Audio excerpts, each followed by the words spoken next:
Captain Mitchell stood in the observation deck of the diplomatic vessel Harmony and looked at the stars. 72 hours. That was all Earth had left. The Empire had sent their message 3 days ago. Surrender or face complete destruction. No negotiation. No mercy. Just a choice that was not really a choice at all. Was a tall man with dark eyes that had seen too many wars. His uniform bore the marks of someone who had spent his entire life protecting others. He had fought in 3 planetary conflicts and prevented 2 others through sheer determination and clever thinking. But this was different. This was not about military strategy. This was about saving billions of lives through words instead of weapons. The Harmony moved through empty space toward the flagship. It was a massive ship, so large that the Harmony looked like a small bird flying beside a mountain, had studied everything about They were a species that had controlled 3 galactic sectors for over 2,000 years. Their technology made human ships look like toys. Their weapons could destroy entire planets with a single strike. Against them, Earth had no chance. Turned away from the window and walked toward the conference room. His team was already waiting. Dr. Lisa stood near the door. She was the best linguistic expert in the human fleet. She had learned 7 alien languages and could read the body language of 24 different species. Next to her stood Commander David Lee, a security specialist with muscles like steel and a mind that never stopped planning. These 2 people were his only real hope. "Are you ready?" asked them.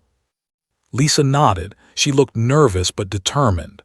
"I have studied all their communication patterns. Their language is based on frequency and vibration. I can speak it, but I need to understand their culture. They are formal. They value logic. They do not show emotions." "Then we show them emotion," said. "We show them that humans are not just a problem to remove. We show them we are living beings worth talking to." David crossed his arms. "If this goes wrong, we die here, all of us. The Empire does not take kindly to failure." "Then we will not fail," said simply. The 3 of them walked through the corridors of the Harmony. The ship hummed with nervous energy. Every crew member knew what was at stake. They passed by soldiers standing at attention, technicians monitoring systems, and officers checking weapons that would be useless against touched the shoulder of a young soldier as he passed. The soldier nodded. It was not much, but it was something. The conference room was cold and clean. The walls were white. A large table sat in the middle with chairs on both sides. On one side sat Lisa and David. On the other side, a holographic interface shimmered. Through it would come Princess, the leader of the entire empire. The hologram activated. She was beautiful in a way that made his breath catch. The princess was tall, perhaps 3 meters high, with skin that looked like polished crystal. Her features were elegant and sharp. Her eyes were large and dark, and they seemed to contain the weight of entire worlds. She wore robes that sparkled with light. Behind her stood guards in armor that looked like it was made from hardened light. "I am Princess," she said. Her voice was musical but cold, like the sound of ice breaking in winter. "I am here to deliver the final message of the Empire to the human delegation. You have 70 hours remaining. Surrender all weapons and technology. Pledge your world to the authority, accept our rule, or be erased from existence." Lisa leaned forward slightly. "Your Highness, we come to negotiate. We believe there is another path between these choices." "There is no other path," the princess replied. "Humans are a developing species with dangerous military potential. Our scientists have detected weapons signatures that match technology. You are attempting to build armies to challenge the Empire. We will not allow this threat to grow." Watched the princess as she spoke. Lisa was right about one thing. The valued logic and order. Everything the princess said was presented as fact and mathematical certainty, but saw something else. He saw someone speaking words that they had been told to speak, following a script that had been written long before this meeting. "Your Highness," said, "what if I told you that human stubbornness is our greatest strength? What if that very thing you see as a threat is actually why you should talk to us instead of destroy us?" The princess blinked. It was a small movement but caught it. She had not expected this answer. "Explain," she said. "Humans do not give up," continued. "When everything seems hopeless, when the odds are impossible, we keep fighting. We keep trying. We keep looking for another way. You see this as a problem because you think in terms of military power. But what if you looked at it differently?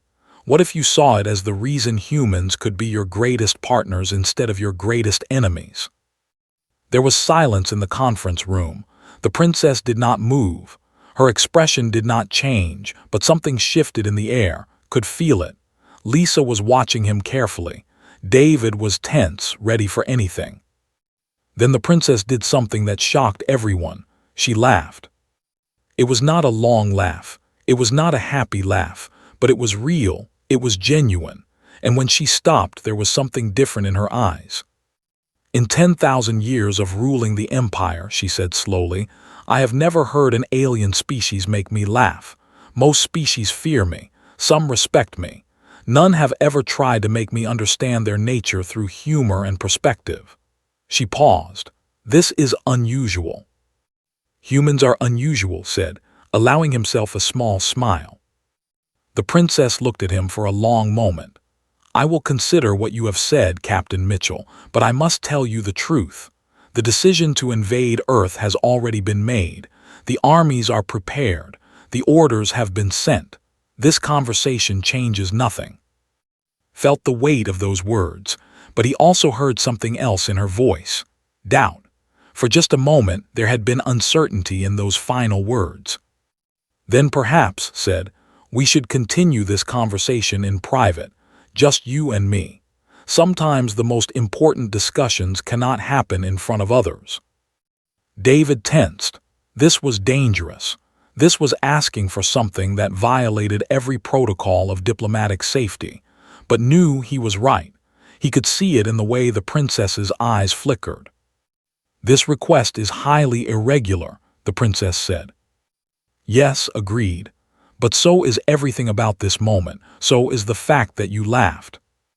The princess turned away from the holographic interface, could see her speaking to someone beyond the camera. Her guards were protesting. An advisor was speaking urgently. The princess raised her hand and they fell silent. She turned back to face the hologram. "Very well," she said. "But only you, Captain Mitchell, one human. One, we will speak in my private chambers. If this is a trick, I will destroy your ship." "It is not a trick," said. "I promise you that." "Then I will see you in 1 hour," the princess said. The hologram flickered and disappeared. Stood up slowly. Lisa grabbed his arm. "What are you doing?" she whispered urgently. "This is insane. You cannot trust her." "I know," said, "but I could see something in her when she laughed. I saw a person in there, buried under the title and the power. I think she needs to talk to someone who sees her as human, or at least sees her as a person." "You might be walking to your death," David said. "Then that is the risk I take," replied. "But if I do nothing, Earth dies anyway, so what is the difference?" Walked to his quarters and changed into formal clothing. He checked his comm device one last time to make sure Lisa could hear everything. Then he walked to the transport pad that would take him to the flagship. As he waited for the beam to activate, he thought about all the people on Earth who were waiting for him. All the people who would die if he failed. The transport activated and disappeared into light. When he materialized on the ship, he was in a place of strange beauty. The walls seemed to be made of crystal and light. Guards stood on either side of him, their faces covered. A single guard gestured for him to follow. They walked through corridors that seemed to shift and change, kept his mind sharp and his body calm. This was the most dangerous moment of his life. He was alone on an alien ship, surrounded by beings who could kill him with a thought. Finally, they reached a set of large doors. The guards stopped. One of them gestured for to enter. He took a breath and walked forward into whatever came next. The princess was waiting for him alone in her private chambers. The chamber was vast and beautiful. The walls glowed with soft light that seemed to come from within the crystal itself. There were no guards. There were no advisors. Princess stood at the center of the room, still wearing her formal robes, and she was alone. "Captain Mitchell," she said, "thank you for coming. Please sit." She gestured to a place on the floor where cushions had been arranged. Sat down carefully, maintaining his composure.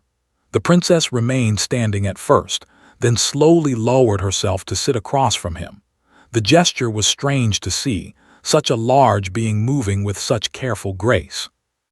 "I have dismissed my guards," the princess said. "This is a violation of protocol. My advisors would call it dangerous, but I find that I do not care what they call it right now. I want to speak to you without their watching eyes and their whispered concerns." Waited. He had learned long ago that sometimes silence was more powerful than words. "You asked me to see something different in human nature," the princess continued. "But I must ask you something first. In 40 years of ruling the empire, I have made decisions that have affected trillions of lives. I have ordered wars. I have conquered worlds. I have set policy that has changed the course of civilizations. And I have done all of this alone." She paused. Her large eyes looked away from toward the glowing walls. "My advisors fear me," she said.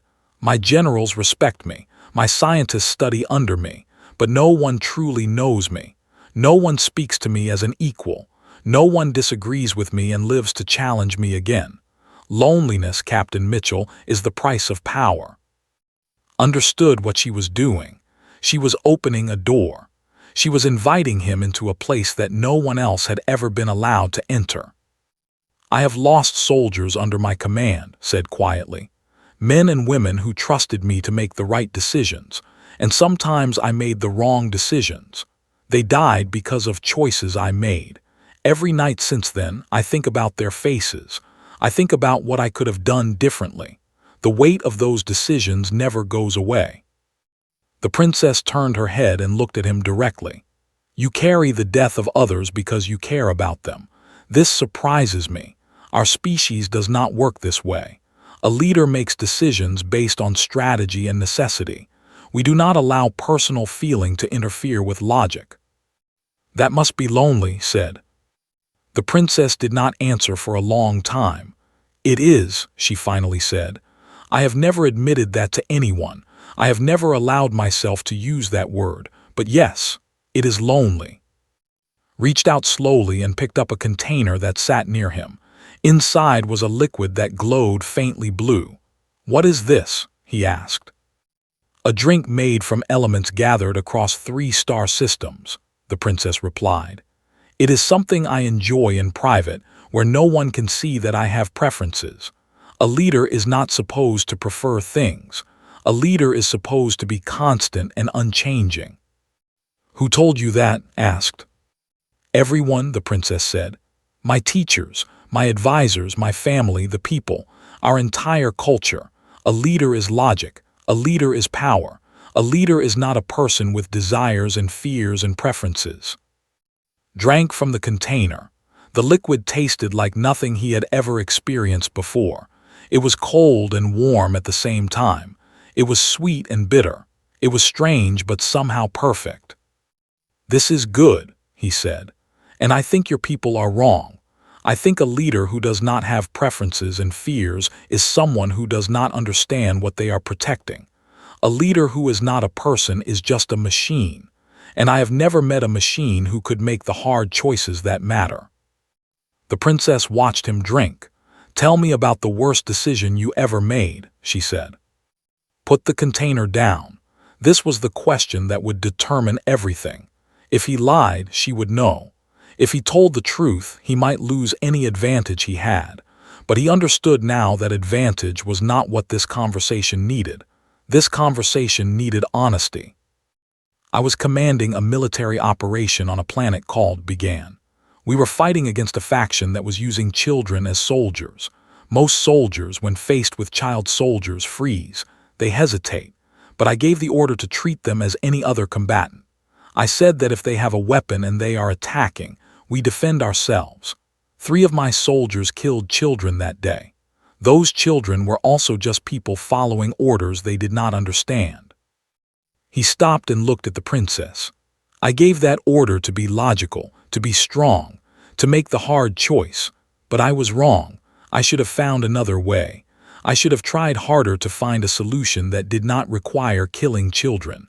My logical choice cost the lives of people who had not even finished growing.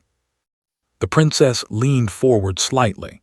You blame yourself for following strategy and necessity. Yes, said, because strategy and necessity are not enough.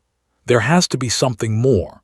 There has to be a line that you will not cross, no matter what the strategy says. There has to be a part of you that remains human, that remains a person, that refuses to become just a decision-making machine. The princess stood up and walked to the glowing walls. She placed her hand against the crystal, and it seemed to respond to her touch, brightening slightly. I came to this empire because I was told I was destined for it, she said. I was trained from childhood to feel nothing, to see everything as parts of a larger system. I learned to make decisions by removing myself from the equation. I became very good at it, and I became very empty. She turned back to face.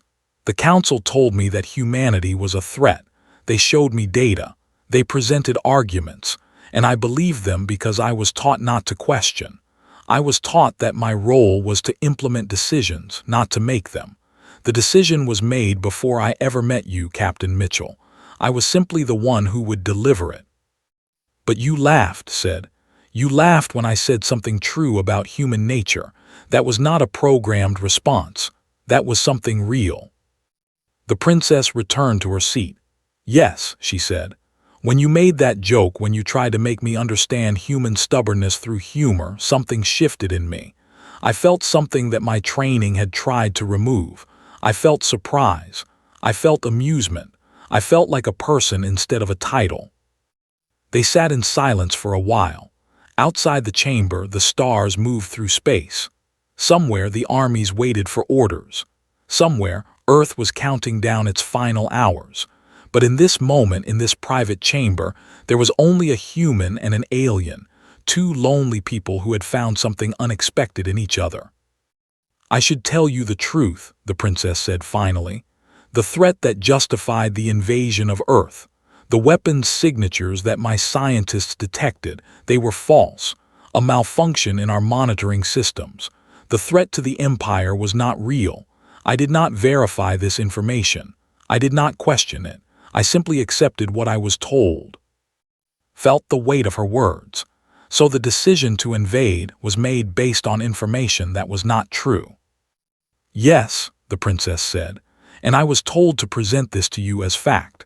I was told to make you understand that Earth had no choice, that the invasion was inevitable, but it was all based on a lie, and I was told to deliver that lie as if it was truth. Why are you telling me this? Asked. Because you asked me to see something different, the princess replied. And in seeing something different, I see that I have been wrong. I have been following orders from people who are not wise. I have been allowing fear to drive decisions. I have been letting others think for me. She looked directly at with eyes that suddenly seemed very young and very lost. I am 40 years old, Captain Mitchell. I have ruled for 4 decades. And tonight, for the first time, I am asking myself if everything I have done has been right. I am asking myself if I am the person I want to be, and the answer terrifies me. Then we will figure it out together, said. That is what humans do. We face the hard things. We ask the difficult questions, and we do not do it alone. The princess extended her hand across the space between them, took it. Her skin was cool and smooth, and beneath it he could feel the pulse of something alive and real and afraid. Stay with me tonight, the princess said. Not as a negotiator, not as a representative of Earth. Just stay as a person who understands what it means to carry the weight of hard choices. I will, promised. And as the night continued in that chamber of crystal and light, 2 people who had been taught their entire lives to be alone began to discover what it meant to truly be heard. The message from Earth arrived the next morning. received it through his comm device while he was still in the princess's chambers. The words made his stomach tight. Earth's leadership was demanding an explanation. Why was he still alive? What was the status of negotiations? Had he convinced the princess to call off the invasion? Watched the princess read the message over his shoulder. Her expression did not change, but he could feel the tension in her body. "Your people are concerned," she said simply. "Yes," replied. "They are sending me a reminder that the clock is still counting down." The princess stood and walked to the window. From here they could see the Earth floating in space, small and blue and fragile. "I received a message as well," she said, "from the High Council. They are questioning why I have extended this negotiation. They are demanding that I order the final strike. They are using words like weakness and failure." Joined her at the window. "What did you tell them?" "I told them nothing yet," the princess said.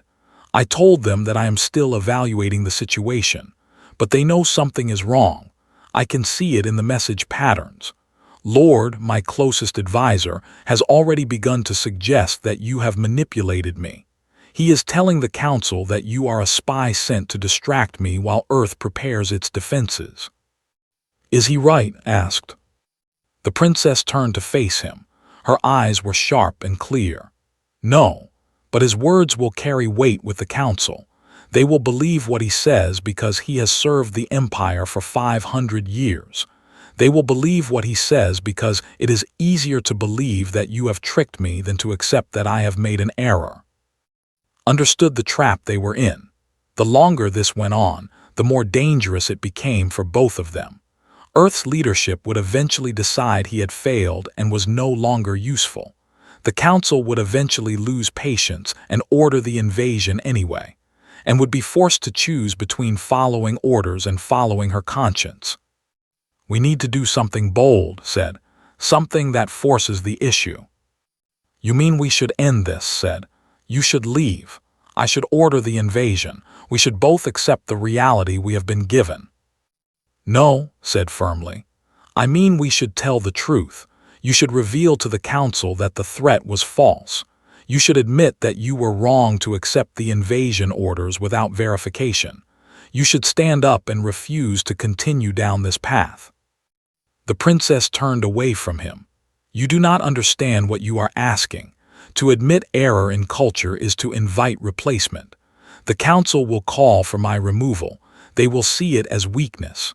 They will install someone new, someone who will not question their authority." "They might," agreed, "but you will survive with your integrity intact. You will be free, and Earth will live." "And I will lose everything," said. "No," said, moving closer to her. "You will lose your position, but you will not lose what matters.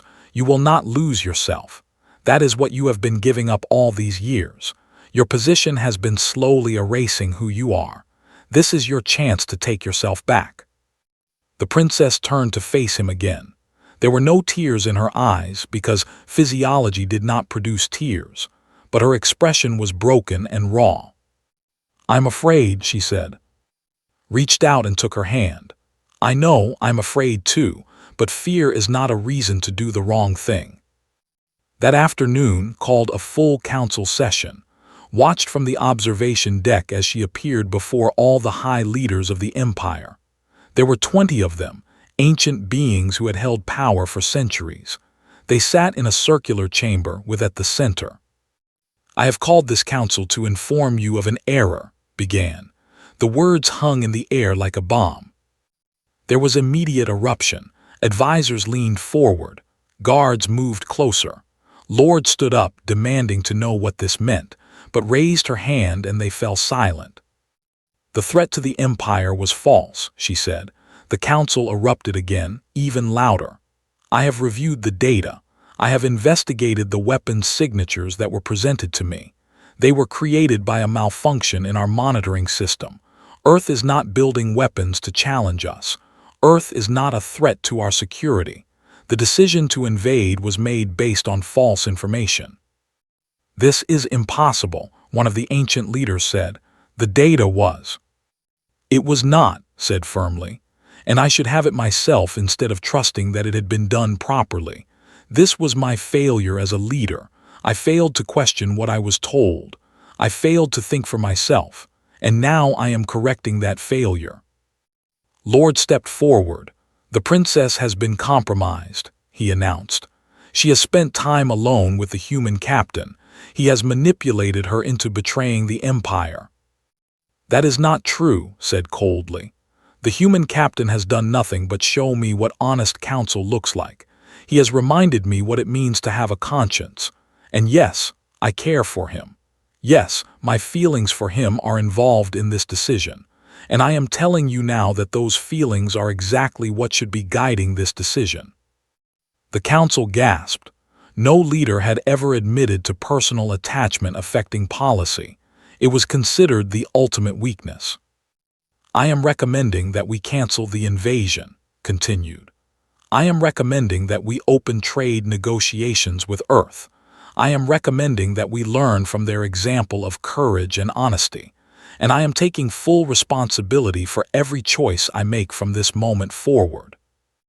Lord's face twisted with rage. You have betrayed everything the Empire stands for. You are no longer worthy to lead us. He moved toward the princess with sudden violence, drawing a weapon that appeared to be made of pure energy. The guards moved to stop him, but he was faster. The weapon came up, aimed directly at his heart.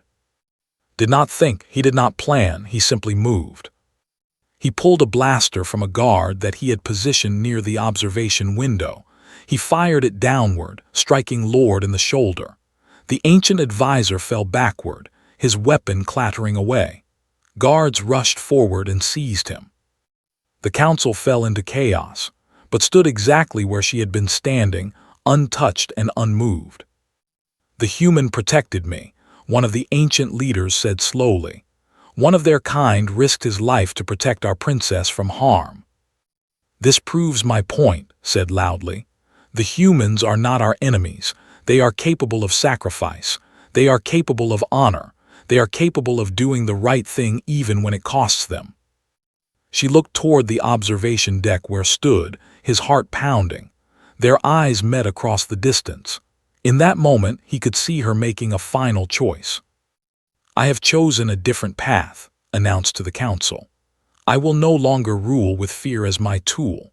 I will no longer hide myself behind a mask of logic and cold decision. If you cannot accept that, then remove me from power. But know that I will face that removal with dignity, because for the first time in 40 years, I am being true to who I am. The council looked at each other. They looked at Lord, who was being carried away by guards. They looked at who had just saved their princess's life. Slowly, one by one, they bowed their heads in acceptance. Made his way down to the council chamber. When he reached, she extended her hand and pulled him up to stand beside her. You could have died, she said quietly. Yes, agreed, but you are worth dying for. Looked out at the council. The human captain will be treated with all honors. Any attack on him or his people will be considered an attack on the Empire itself. I am going to Earth, she announced. I will establish a permanent embassy there. I will learn their ways. I will build something new with them.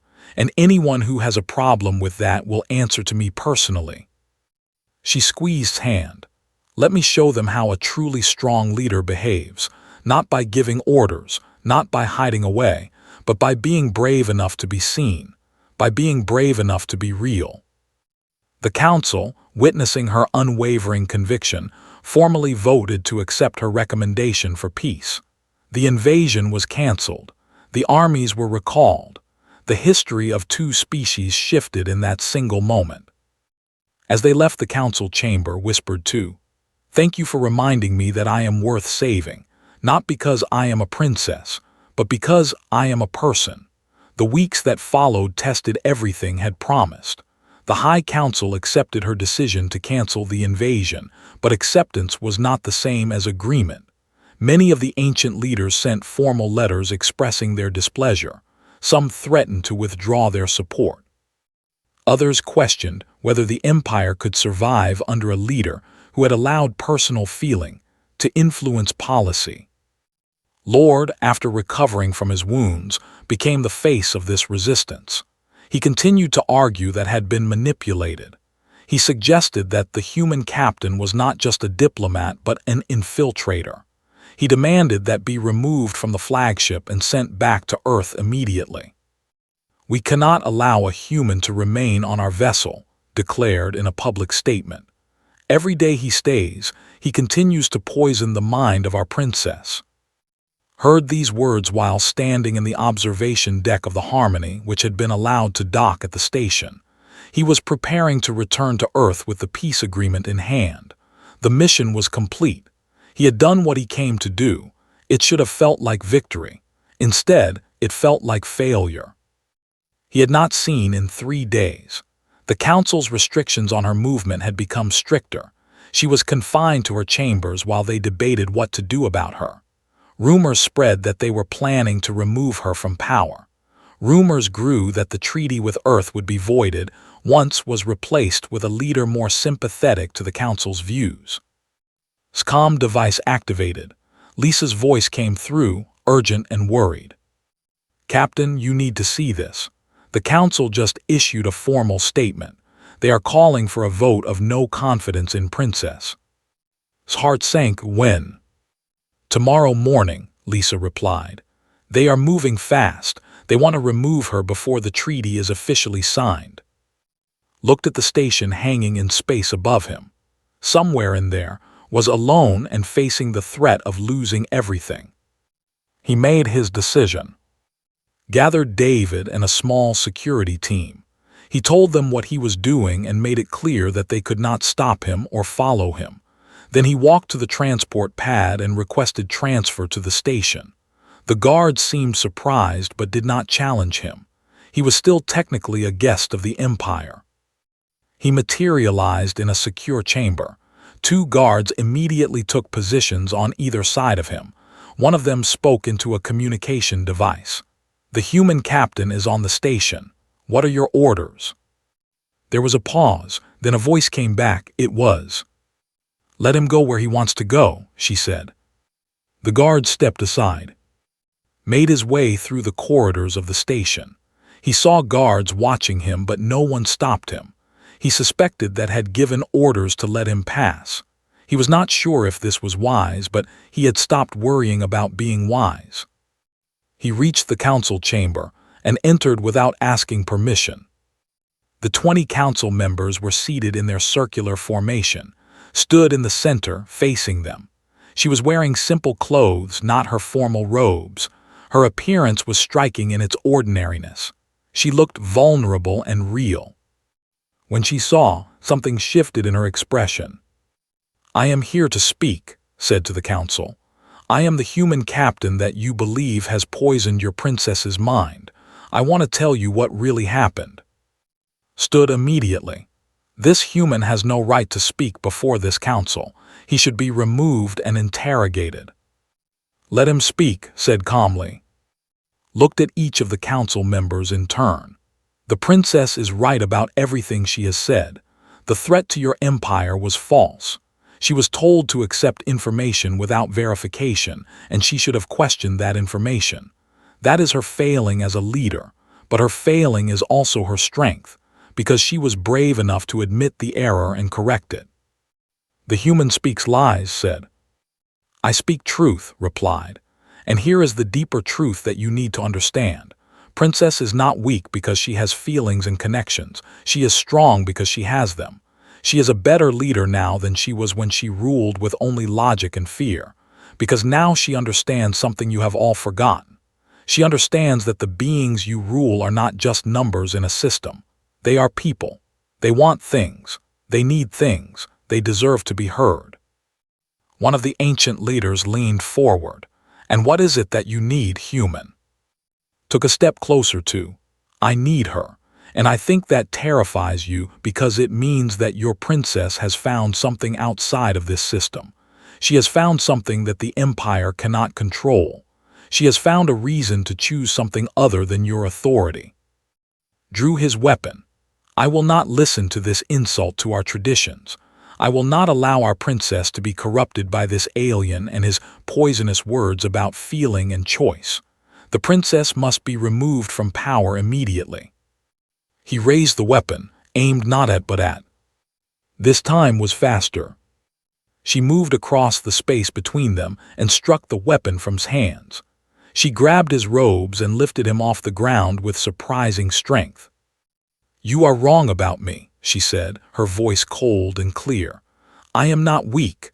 I have never been stronger than I am right now, and I am no longer going to listen to you tell me who I should be." She threw across the chamber. He crashed into a wall and collapsed. Guards rushed forward to restrain him. Turned to face the council. Her eyes blazed with something that had been hidden for 40 years. It was anger.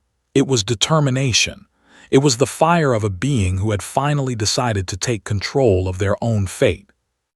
"I am removing myself from the imperial throne," she announced. "But not because I am weak. I am removing myself because I choose to. I am passing my authority to a council of representatives selected from every world. I am distributing power instead of concentrating it. And anyone who has a problem with that is free to disagree, but they will do it without my cooperation." The council was stunned into silence. "However," continued, "I will not leave the Empire. I will remain as ambassador to humanity. I will build the treaty that I have promised. And I will show the rest of the galaxy that the future belongs not to empires ruled by fear, but to civilizations built on understanding and choice." She extended her hand too. He took it. "The human captain will be granted full diplomatic status," she declared. "Any violence toward him will be considered treason against the people. Is this understood?"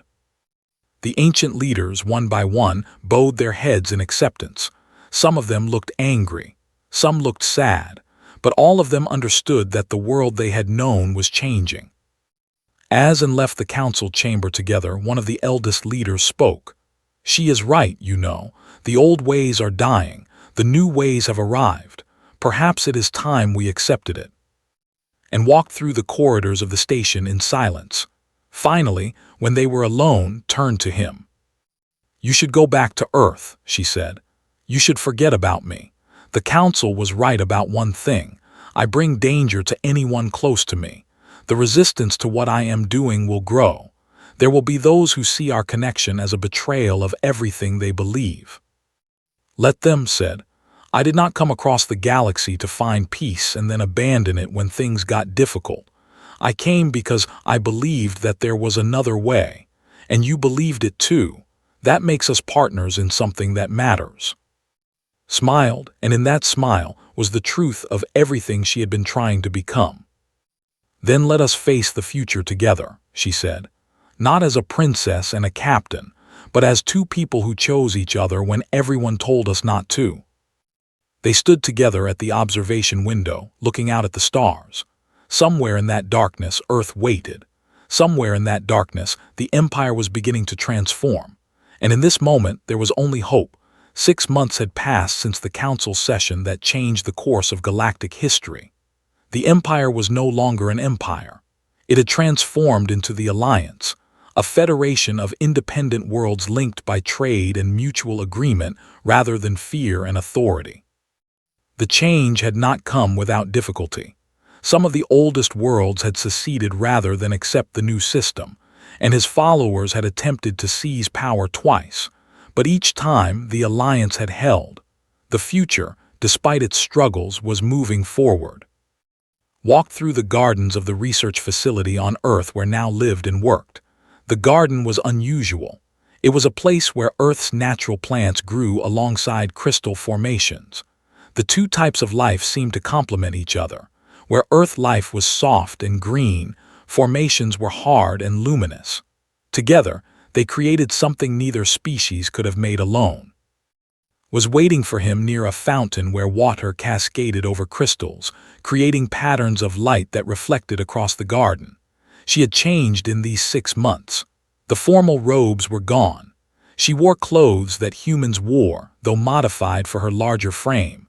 Her posture was more relaxed. Her expression, once carefully controlled, now showed emotion openly. "You are thinking very hard about something," she said as approached. "I can see it in your face." "I have been thinking about how to ask you something," said, "and I have decided to simply ask it directly." Turned to face him fully. The light from the crystals caught in her eyes, making them glow. "When I first came to find you," began, "I was doing my job. I was trying to save Earth. But somewhere along the way this changed. Somewhere along the way I was not just trying to save a world. I was trying to save a person. I was trying to reach into the loneliness of your life and give you something real, something true, something that mattered." He took her hand. Her skin was cool as always, but there was warmth beneath it.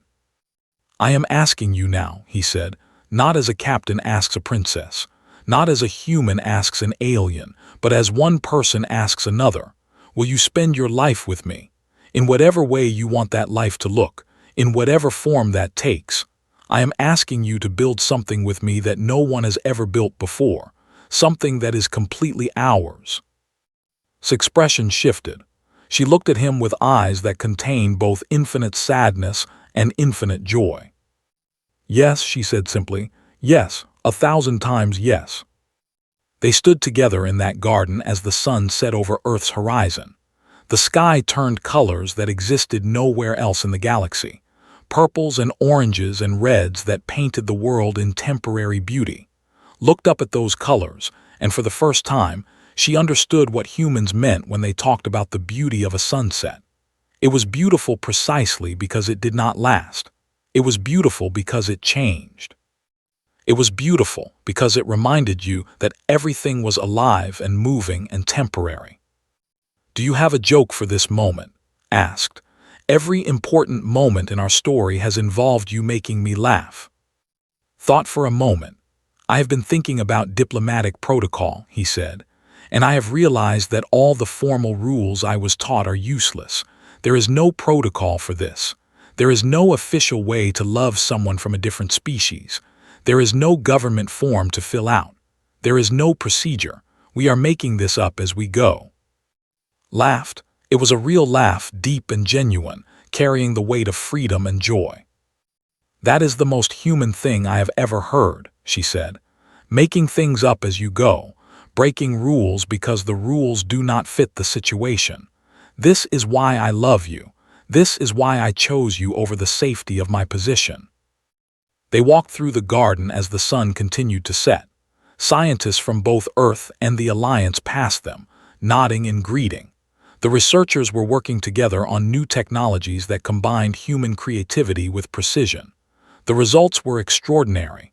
Medicines that could heal wounds that once seemed fatal.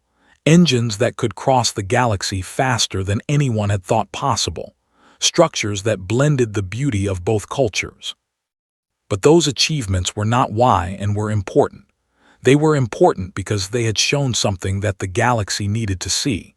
They had shown that different did not mean incompatible. They had shown that difficulty was not the same as impossibility. They had shown that when you took a risk on another person, on another culture, on another way of thinking, sometimes the reward was worth the fear. That evening, they stood together at the observation window of quarters, looking up at the stars. One of those stars was the home of the Alliance. Others were the homes of dozens of other species who were beginning to reach out to each other with cautious curiosity instead of defensive fear. "I have been thinking about our future," said. "Thinking about what we will do, where we will go. The Alliance has asked if I would like to lead a new commission, a group dedicated to helping other species understand each other, helping other civilizations find a way to work together like Earth and the Alliance have done." "That is perfect for you," said. "That is exactly what you should be doing." "But I would need a partner," said. "Someone who understands both sides. Someone who can speak for humanity while respecting wisdom. Someone who makes me laugh even when the weight of the universe feels too heavy to carry." Turned to face her. "Are you asking me to give up my position with Earth's government?" "I am asking you to choose something greater," said. "I am asking you to help build something that has never existed before, a real bridge between species. Not just a trade agreement or a military alliance, but a genuine partnership built on understanding and choice. Then yes, said, I choose that, I choose you, I choose us. They kissed beneath the stars, and the kiss was both simple and revolutionary. It was two people choosing each other. It was two species saying that the future did not have to be built on conquest or domination. It could be built on something stronger. It could be built on love. The months that followed were full of work and challenge. The commission was formed and traveled to worlds that had never made contact with each other. They facilitated conversations. They helped leaders see that communication was stronger than fear. They proved, again and again, that understanding could solve problems that weapons never could. A year after his proposal, became pregnant. The birth of their child was a medical marvel. The child had features from both parents. She had skin that contained both human pigmentation and luminescence. She had her mother's graceful proportions and her father's warm eyes. When she was born and took her first breath, both Earth doctors and healers stood in reverence. They named her Hope. The image of holding hope while stood beside them became the symbol of the new galactic order. It appeared on news broadcasts across a dozen species. It appeared in schools as an example of what cooperation could create. It appeared in museums as the moment when the future changed direction. But the most important moment came on a quiet evening when Hope was old enough to understand language. Was telling her about the day he first met her mother. When I first saw Princess, he said, I thought she was the most powerful being I had ever seen, and I was right. But her power was not what I thought it was. Her real power was the ability to choose. She chose to leave her position. She chose to build a new future. And most importantly, she chose me. Hope listened with the intensity of a child who knew this story had shaped her existence. Did Mommy like you right away? She asked. No, said, but she laughed at my joke, and that was the beginning. Later, found in the garden, the same garden where he had proposed. She was sitting with her back against one of the crystal formations, looking out at the sunset.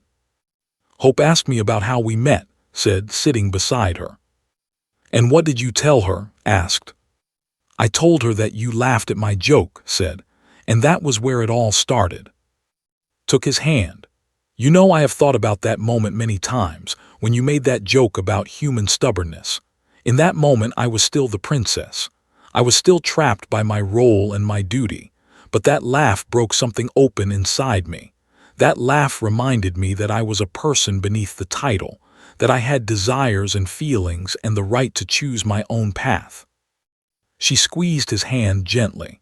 You saved my life, not by protecting me from danger, but by reminding me that I was worth saving, that I was worth freedom, that I was worth love. They sat together as the sun set, and in the fading light they could hear Hope playing with the other children in the distance. She was running and laughing, speaking English and with equal facility. She was a child of two worlds. She was the future that had seemed impossible just a year before. And in that moment, with the woman he loved beside him and the world he had fought to save growing more beautiful with each passing day, understood what humanity's greatest strength really was. It was not courage or intelligence or strength. It was the ability to see beyond what was and imagine what could be. It was the ability to take risks on other people and other possibilities. It was the ability to laugh in the face of impossible odds and find hope there anyway. The universe was vast and strange, but in a small garden on Earth, beneath stars that seemed to shine brighter now, two people who had been taught their whole lives to be alone had found something that no system or protocol could have predicted. They had found each other, and in finding each other they had changed everything. That was the story. That was the moment.